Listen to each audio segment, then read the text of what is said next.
She's lost. She's lost on land again. They lost my friend.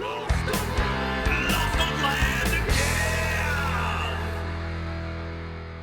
So hey friends, this next leg of my trip was amazing. I got to go hang out with an old friend of mine who I have not seen in years. Now Kim and I go way back. We met in about 1981, I believe.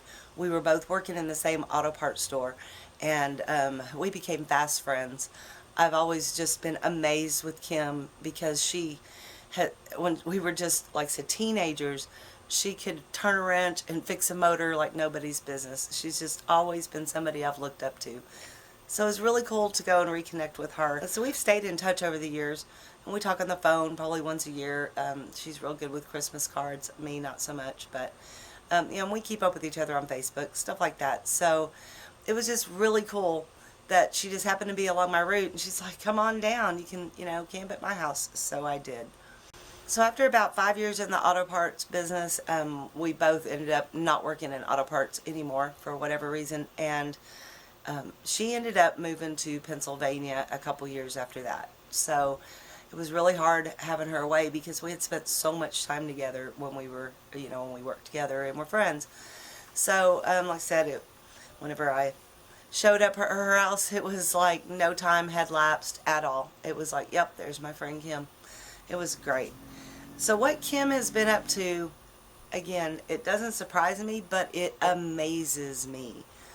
So she bought a beautiful piece of land up near Erie, Pennsylvania, and she built a house by herself. Well, I say by herself.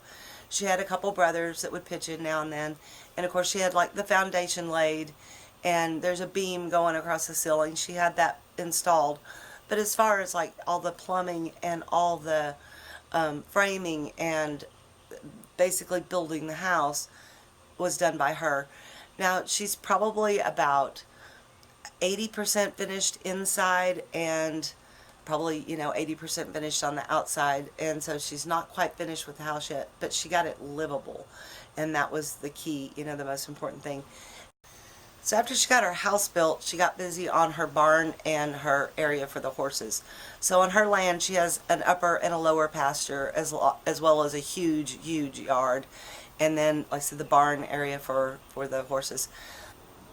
So the horses she keeps there at her house are mostly for barrel racing, I guess.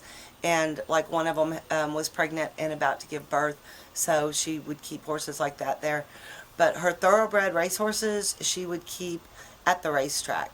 I guess there's an agreement there, and she races them there sometimes. Where you going?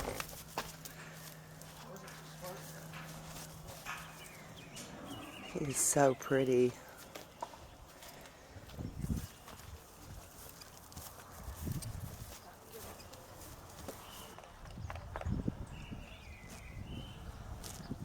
Can I throw you up here? No, think so.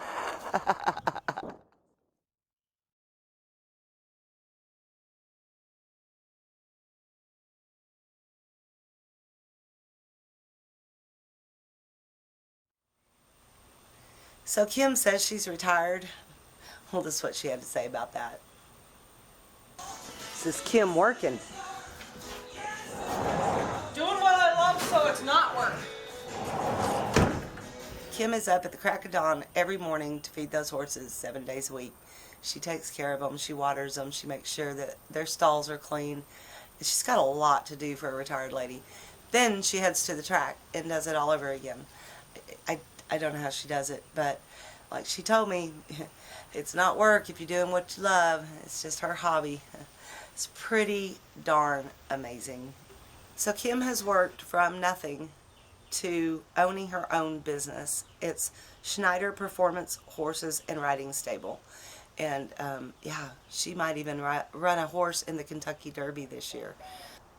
So I think she said she's been a trainer, a racehorse trainer, for 5 years. You have to be certified. There's classes you have to take, a test you have to pass, that sort of thing. So she did all of the requirements, and she is a certified trainer. So she doesn't just train her horses, she also trains other people's for them sometimes. You can tell she does love what she does, and she loves these animals so much. She takes such good care of them. So it was really cool to see the behind the scenes, what goes on at a racetrack. Who knew? All of that activity was always going on.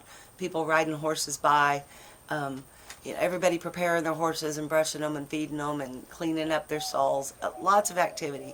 And then there's riders that would come by and take your horse out on the track if it was the day to do that or whatever. I'm sure they know what they're doing.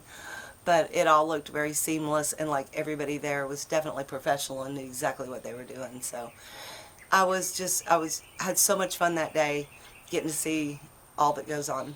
So Kim, if you ever see this video, I just want to thank you so much for such an awesome visit. I had such a great time. I really hope it's not so many years before we get to do that again. Thank you guys for watching. I really appreciate it. I hope you enjoyed seeing those magnificent animals as much as I did. Y'all stay lost, my friends.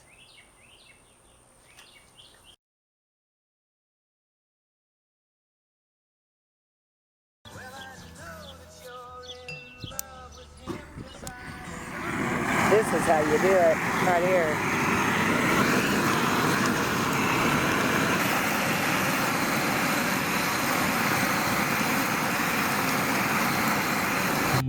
My friend Kim definitely did it right, guys. This is awesome. What a fabulous place she has here. I am very proud of her.